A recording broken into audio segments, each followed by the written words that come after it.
दोस्तों नमस्कार। मैं आज आपको कहानी सुनाऊंगा और ये कहानी है तेलुगु कहानी है जिसका हिंदी में अनुवाद किया है आर शांता सुंदरी जी ने। और कहानी का शीर्षक है मुट्ठी भर मिट्टी। और आप सोच रहे होंगे मैंने कहानीकार का नाम नहीं बताया है, तो आप सुन लीजिए। कहानीकार का नाम है उदय मित्रा। तो आइए सुनते हैं कहानी। इसके पहले मैं आपको बताना चाहता हूँ कि ये कहानी कथन पत्रिका में जनवरी मार्च 2019 के अंक में प्रकाशित हुई थी, तो हम साभार आपके लिए लेकर आए हैं। तो आइए सुनते हैं कहानी। जरा खेत तक हो आता हूँ, नरसिम्हुल ने तौलिया कंधे पर डालते हुए पत्नी से कहा। ओह, ये तो पागल है, सारा खेत हड़प लिया गया तो खेत कहाँ रह गया है? सूप में चावल बीनते हुए पीछे से रुकम्मा ने कहा। नरसिम्हुल उसकी बातों पर ध्यान न देकर बाहर निकल गया, सिर झुकाकर चलने लगा। तो कई लोगों ने उससे बात करने की कोशिश की। वह मुख्तसर सा जवाब देकर आगे बढ़ने लगा। वैसे तो वह रिश्तेदारों से हंसी मजाक करता, स्कूल न जाने वाले बच्चों को समझा बुझाकर स्कूल भेजता, सुबह सुबह पीकर झूमने वालों को कोसता और बुजुर्गों का हाल चाल पूछता खेत तक जाता था। गांव के बाहर बने मंदिर में माथा टेक कर थोड़ा सा प्रसाद लेकर पास की गुमटी में चाय पीना उसकी रोज की आदत रही थी। लेकिन अब ऐसा कुछ नहीं करता। वह ऐसे चल रहा था जैसे नींद में चल रहा हो। बाढ़ उतर जाने के बाद की नदी के कंकाल जैसा वह दिखाई दे रहा था। गांव के लोग नरसिम्हुल को 1 महीने से गौर से देख रहे थे। बेचारा कितना सुखी था, अब देखो क्या हाल हो गया उसका। हौलादी आदमी रुई का फाया बन गया। जब से खेत हाथ से निकल गया, अंदर ही अंदर घुटता जा रहा है। लोग रुकम्मा से कहते तो उसकी आंखों में आंसू उमड़ पड़ते। जमीन के छिन जाने से पत में जो उदासी घर कर गई, उसे दूर करने के लिए उसने भरपूर कोशिश की, भगवान से मन्नतें मांगी, पर कुछ भी फायदा नहीं हुआ। बरसात हुई तो धरती ऐसे दिखने लगी जैसे उसने हरा वस्त्र धारण कर लिया हो। ऐसा लगता था कि टकटकी बांध कर उस हरियाली को देखने वाले की आंखों की सारी बीमारियां ठीक हो जाएंगी। खेतों में सोना उग रहा था। बरगद के पेड़ पर गिलहरी इधर उधर भाग रही थी। गौरैयों ने बेसुरा समूह गान शुरू कर दिया था। तितलियां हवा में रंग बिरंगी रंगोलियां सजा रही थी। पर नरसिम्हुल का ध्यान उस ओर बिल्कुल नहीं था। एक समय था जब वो ऐसे दृश्यों को मुग्ध होकर देखता रह जाता था। कोई प्रेम गीत गुनगुनाने लग जाता। उसका गाना सुनकर चारों ओर की प्रकृति पुलकित हो जाती थी। अब वह ऐसी बांसुरी की तरह था जो बीच से फट गई है। मेड़ पर चलते नरसिम्हुल को बच्चे याद आए तो उसकी आंखें भर आई। एक दिन बेटे ने कहा था, बापू मैं कॉलेज जाना छोड़ दूंगा। तो उसकी बात सुनकर उसे अचरज हुआ। क्यों बेटा, क्या हुआ? उसने पूछा। और होने को क्या रह गया बापू, खेत चला गया ना। उसे घर की हालत मालूम थी। तो क्या हुआ बेटा, मैं मजदूरी कर लूंगा। कर ली मजदूरी, उससे आधा पेट भी नहीं भरेगा। और फिर कुछ दिन पहले की पुलिस की मार से तुम्हारा बदन टूट गया है। मजदूरी क्या करोगे? मैं किसी जगह काम ढूंढ लूंगा, नहीं तो सुदर्शन भाई की तरह किराए पर ऑटो लेकर चलाऊंगा। तो फिर यहीं हमारे गांव में अरविंद कारखाना है, उसी में काम पर लग जाना। उस कारखाने में उसी ने तो हमारा सब कुछ लूट कर हमें बर्बाद कर दिया था। हमारे खेत छीन कर हमारी लाशों पर उसे खड़ा किया गया था। मैं भीख मांग लूंगा, गंदा पानी पीकर पेट भर लूंगा, पर वहां काम नहीं करूंगा। बेटे का ये हाल था तो बेटी यशोदा का हाल और भी बदतर था। जैसे वह तवे से सीधे चूल्हे में जा गिरी हो। दहेज में दी गई 2 एकड़ जमीन सेज के नाम पर हड़प ली गई तो दामाद ने नाराज होकर उसे मायके वापस भेज दिया। उस 2 एकड़ जमीन की कीमत लाखों रुपए थी। कहा, खेत वापस नहीं दिया तो पत्नी को घर में घुसने नहीं दूंगा। और कोई रास्ता न पाकर यशोदा अपने 2 बच्चों को लेकर मायके में आकर रहने लगी और मजदूरी करके 4 पैसे कमाने लगी। कई बार इस झगड़े को लेकर पंचायत बिठाई, पर कोई फायदा नहीं हुआ। सेज के नाम पर जाने गांव का विकास होगा या नहीं, पर उसकी वजह से बसे बसाए घर उजड़ते जा रहे हैं। ये सिर्फ उसके बच्चों के साथ ही नहीं हो रहा है। खेत से वंचित किसान होटलों में बर्तन मांज रहे हैं, कारखानों में काम पर लग रहे हैं, बोरिया बिस्तर बांध कर अपना घर बार छोड़ कर जा रहे हैं। और बूढ़ों की हालत तो मत पूछिए। होटलों और सड़कों के किनारे बैठकर भीख मांग रहे हैं। कुछ तो पागल हो गए और कुछ दिल टूटने से मर गए। गोली की आवाज सुनकर जैसे पंछी अंधाधुंध उड़ जाते हैं, ऐसे ही किसान और उनके परिवार बेघर होकर छितरा गए। सेच के नाम पर सरकार ने किसानों पर आक्रमण कर दिया। गाभिन गाय को मेड़ पर चढ़ने में तकलीफ होते देखकर नरसिम्हुल ने उसे सहारा देकर ऊपर चढ़ाया। लंगड़ा कर चलने वाले मेमने को गोद में लेकर घाव पर पत्तों का मरहम लगाकर नीचे उतारा। गाय को देखते ही सोचा, शायद हफ्ते भर में ये बछड़ा पैदा करेगी। उसने एक नजर अपने खेत पर डाली। वह एक पिता की नजर थी जो गर्व से अपने बच्चों को खूब तरक्की करते देखता है। ज्वार की फसल खूब बड़ी हुई थी, मक्का में भी दाने भर गए थे। भीगी आंखों से देखते हुए उसने फसलों पर प्यार से हाथ फेरा। खेतों की परली तरफ शरीफे का पेड़ था। वह उसके पास गया, शाख को ऊपर उठाकर देखा तो पत्तों के नीचे छिपा फल महल में बैठी महारानी सा दिखाई दिया।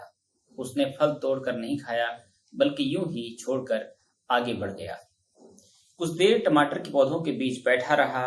अमरूद के पेड़ के नीचे कुछ फल पड़े थे जिन्हें तोतों ने कुतर कर गिरा दिया था। उन फलों को भी उसने नहीं छुआ। बीवी ने घर से जो खाना दिया था वह भी पेड़ की डाली पर यूं ही टंगा था। नरसिम्हुल के मुंह का स्वाद बिगड़ा हुआ था। उसे उदासी ने घेर लिया था। नरसिम्हुल अपने खेत से ऐसे बात करने लगा जैसे अपनी आत्मा से खुद बात कर रहा हो। उस दिन एक एक पौधे को, बेलबूटे को और फूल को बड़े प्यार से छुआ। अपने मन की वेदना को उसके साथ बांटा और उसे ऐसा महसूस हुआ जैसे उन सबका स्पर्श उसे सांत्वना देकर मन में मिठास भर रहा हो। उसने धीरे से बाड़े की टट्टी हटाकर पशुओं को बाहर निकाला। उन्हें नारियल के रेशे से खूब मल कर धोया और हरी घास उनके सामने डाल दी। खाओ, पेट भर खाओ, वरना तुम भी मेरे जैसे बन जाओगे। कम से कम तुम तो सलामत रहो। कहते हुए गाय बैलों के सिर अपनी छाती से लगा लिए। पशु भी प्यार से उसके हाथ चाटने लगे, मानो नरसिम्हुल का दुख वे समझ रहे हों। दिन ढल गया और अंधेरा घिरने लगा। बाहर खाट पर लेटे नरसिम्हुल ने आसमान की ओर देखा। टिमटिमाते तारे दिखे। नरसिम्हुल ने किसी को कहते सुना था कि तारे यहाँ से दिखाई देते तो हैं, पर वे बहुत ही दूर होते हैं। अब उसे अपना खेत भी उन तारों की तरह बहुत दूर नजर आने लगा। वह खेत में ही लेटा था, पर उसे लग रहा था वह खेत से बहुत दूर है। चारों ओर फसलों से भरे खेत थे, पेड़ पौधे थे और था डरावना सन्नाटा। अब सब कुछ खत्म हो गया है। यह जमीन, यह खेत, पेड़, गाय, बैल अब उसके नहीं रहे। कुछ ही दिनों में कारखाना बनाने वाले आ जाएंगे। बड़े बड़े प्रोक्लेनर, मशीनें, बुलडोजर लाकर उसके खेत को तहस नहस कर डालेंगे। उसने बड़ी मेहनत से, बड़े चाव से पेड़ लगाए, बागान बनाए, फसलें उगाई। अब उन सबको मटियामेट कर दिया जाएगा। बड़े बड़े लोहे के खंभे गाड़ कर कारखाना खड़ा कर देंगे। अब आगे से कोयल के कूक की जगह लोहे के घोड़ों की टापों की आवाज सुनाई देगी। धीरे धीरे कारखाना अपने लोहे के दांत खोलने लगेगा। उसकी नींव में किसानों की जिंदगी दफना दी जाएगी। कितनी बड़ी साजिश की गई। हरामखोरों ने कितनी बड़ी नाइंसाफी की है। मीठी बातें करके हमें फुसला कर धोखा दिया। पहले कहा था कि पोलकमपल्ली और गुंडलगड्डा में ग्रीन पार्क बनाएंगे। हमने उसका मतलब पूछा तो बोले फलों के बाग लगाएंगे। कहा सबको वहां काम दिलाएंगे, तुम लोग बेहतर जिंदगी जी सकोगे। पर आखिर हुआ क्या? अरविंदो फैक्ट्री और हेट्रो फैक्ट्री नामक राक्षसों को खड़ा कर दिया। इस गांव में पहले ही एक कारखाना था जो कपड़े बुनने के लिए जरूरी धागे बनाता था। उससे गांव की शांति भंग हुई और गंदगी भी फैल गई। जो उसके आसपास भी जाता उसके गले से खाना नीचे नहीं उतरता। ऐसी बदबू फैलाता है वो कारखाना। उसमें काम करने वाले 2 जनों की आंतों में छेद हो गए। एक की आंखें चली गईं और वह अंधा हो गया। उस कारखाने से निकलते प्रदूषण से पीने का पानी जहर हो गया। बोर से निकलने वाले पानी में तेल जैसी चीज तैरती नजर आती है। उस पानी से घड़े मांजने पर घड़ों का रंग ही बदल जाता है।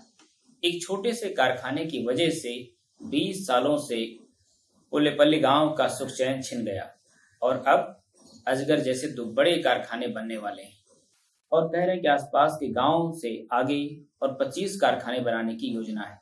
एक छोटी सी जान पर कितनी सारी गोलियां दाग रहे हैं, सारा गांव रेगिस्तान बन जाएगा ना। वैसे कोई अन्याय करे तो हम सरकार से फरियाद करते हैं, पर सरकार ही अन्याय करे तो कहाँ जाकर अपना दुखड़ा रहे हैं। एक लोक कथा है, जब मेढक के बदन में श्री राम का बाण घुसा तो मेढक ने कहा, हे राम, अगर मैं घायल होता तो तुम्हारी शरण में आता। अब तुमने खुद ही मुझे घायल कर दिया तो किसके आगे जाकर शिकायत करूं।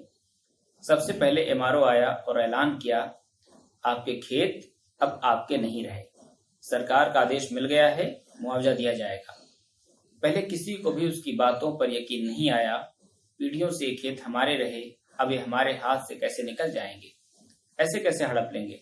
किसानों ने सफाई मांगी, पर सरकार क्या कम ताकतवर है। सवाल करने वाले किसानों को चुन चुन कर अलग करके उन्हें घुटने टेकने पर मजबूर कर दिया। ठीक गोरों की नीति अपनाई। हर खेत के लिए दर निश्चित की गई। जो खेत कानूनी तौर पर खरीदा गया उसके लिए 18,000 और गैर कानूनी खेत के लिए 9,000 रुपए दिए। उसके बाद सरकारी बाशिंदों के हाथ गर्म करने के लिए कुछ पैसे चुक जाते, आखिर आधे पैसे ही हाथ में आते। सरकार ने किसानों को कुछ हजार रुपए देकर उसी जमीन को लाखों में बेचा था।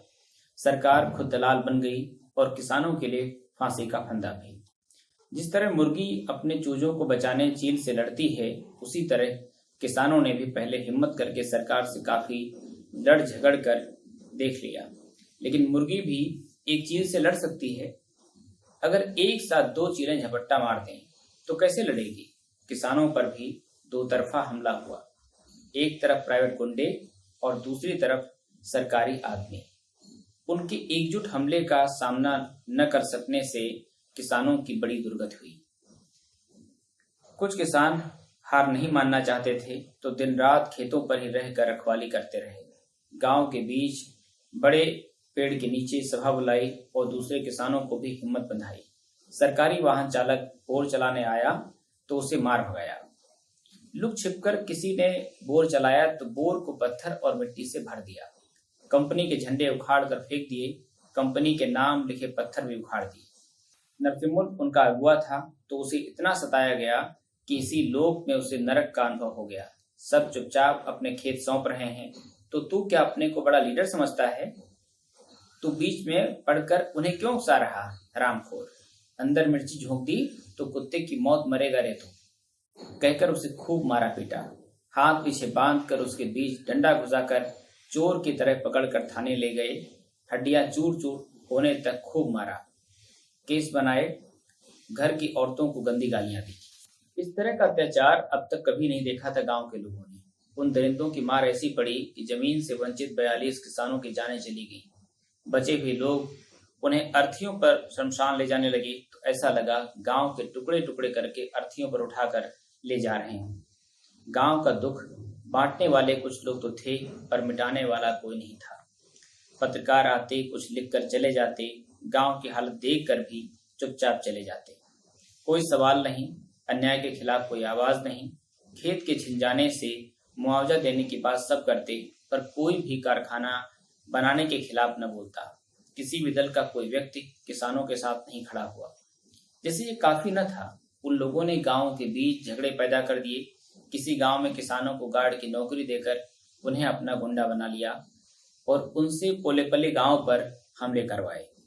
उन गुंडों की करतूतों का कोई अंत नहीं था।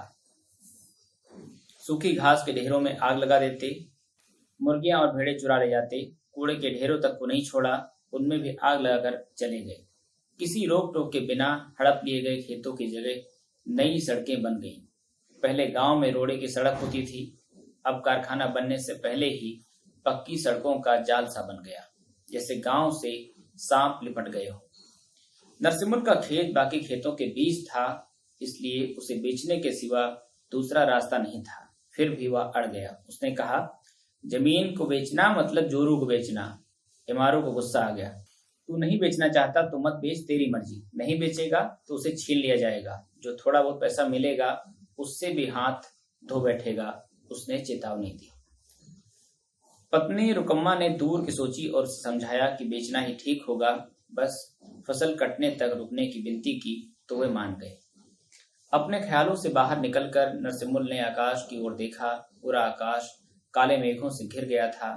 बस एक दो तारे बादलों के बीच दिखाई दे रहे थे। उसकी जिंदगी में टिमटिमाती आशा की तरह अचानक वह उठा और टार्च लेकर उधर गया जहां गाय बैल बंधे थे। अंदर जाकर उन पर टार्च की रोशनी डाली। वे मुंह घुमाकर उसे देखने लगी। नरसिम्हा ने सोचा, मुझसे बेहतर तो इनकी जिंदगी है। दुनिया में क्या हो रहा है ये जानते ही नहीं, आराम से घास खा रहे हैं। वह उस घुप अंधेरे में भी हरी घास तोड़कर लाया था। घास उनके सामने डालकर बोला, खाओ, पेट भर खाओ, और उनकी पीठ सहलाने लगा। फिर ख्याल आया, अगर मेरी जमीन चली गई तो उन्हें घास कैसे खिलाऊंगा? 4 पैसे मिलेंगे, पर ऐसा खेत फिर कहाँ मिलेगा? क्या पता इन पशुओं को भी बेच डालना पड़ जाए। कुछ दिन पहले ही 2 बछड़ियां पैदा हुई थीं। अपनी पोतियों के ही नाम उसने उन्हें भी दे दिए, सीता और ज्योति। क्या इन नन्हे जीवों को भी कसाई की दुकान में बेचना होगा? वह आगे नहीं सोच सका। उसकी आंखें भर आईं। उसने बहुत पहले ही पत्नी और बच्चों से कह रखा था कि अगर वह मर गया तो उसे उसके खेत में ही दफना दिया जाए। वह वहीं चिर निद्रा में सो जाना चाहता था। मरने के बाद भी वह अपने खेत में से आने वाली पीढ़ियों को आशीर्वाद देते रहना चाहता था। दूर उस जामुन के पेड़ के नीचे उसके माँ बाप आराम से सोए थे। माँ हमेशा कहती थी, अरे बेटा, तुम लोगों को भी इसी जगह दफन होना है। जिए या मरे, हमें हमेशा साथ ही रहना है। मरने के बाद उसके समाधि की बात तो दूर, पहले जो समाधियां बनी उनका भी नामो निशान मिटता जा रहा है। बुलडोजर लाकर जमीन को सपाट करने के लिए सब कुछ तोड़ा जा रहा है। अभी परसों बंजारण लक्ष्मी मरी तो उसे दफनाने के लिए जगह ही नहीं मिली। कितना बड़ा झगड़ा हुआ था। बादल उमड़ घुमड़ कर गिरने लगे। दूर पहाड़ी पर सियार हुआ हुआ कर रहे थे। एक झिंगुर की आहट के सिवा सब ओर सन्नाटा छाया था। नरसिम्हा देर तक करवटें बदलता रहा और उसे पता भी नहीं चला कब उसकी आंख लग गई। रुकम्मा के रोने की आवाज सुनकर सारा गांव चौंक कर जाग उठा। क्या हुआ? क्या बात है? सुना है नरसिम्हा खेत के पास ही दम तोड़ गया। कैसे? पता नहीं, खेत में लेटा था और फिर उठा ही नहीं। बेचारा, शायद खेत के जाने से उसका दिल टूट गया। गांव के लोग नरसिम्हा के खेत की ओर दौड़ पड़े। प्रकृति के साथ इंसान की निरंतर जारी बातचीत रुक गई थी। खेती का मतलब ही प्रकृति और किसान के बीच लगातार होने वाली बातचीत है। सफेद बनियान और सफेद धोती में वह निढाल सा खाट पर पड़ा था। खेत छीन कर जान भी छीन ली पापियों ने। शांत वातावरण में लहराती फसल के बीच शांत सा लेटा था वह। उसे देखकर ऐसा लग रहा था कि वह शांति से सो रहा है। रुकम्मा और बच्चों को ढांढस बंधाना किसी के बस की बात नहीं रही। तभी एक बुढ़िया आगे आई और बोली, देखो तो, उसकी मुट्ठी बंधी है। न जाने क्यों। उस मुट्ठी में क्या है? किसी ने पूछा। पता नहीं, मुट्ठी खोल कर देखो ना, उसी बुढ़िया ने फिर कहा और जोर से मुट्ठी पकड़कर उसे खोला। मुट्ठी में मिट्टी भरी थी। वह मिट्टी जिसने नरसिम्हा को पेट भर खाना दिया था, जिस मिट्टी ने उसे और उसकी जिंदगी को सार्थक बनाया था, उसी मिट्टी को हाथ में पकड़कर वह इस दुनिया से विदा हो गया। दोस्तों, ये कहानी जो दर्द भरी है किसान के जीवन की, अगर आपको अच्छी लगी हो तो इसे दोस्तों के साथ साझा करें और किसानों के प्रति थोड़ी सहानुभूति के साथ विचार करें। किसान का सवाल सिर्फ एक किसान का नहीं, हम सबका सवाल है। शुक्रिया।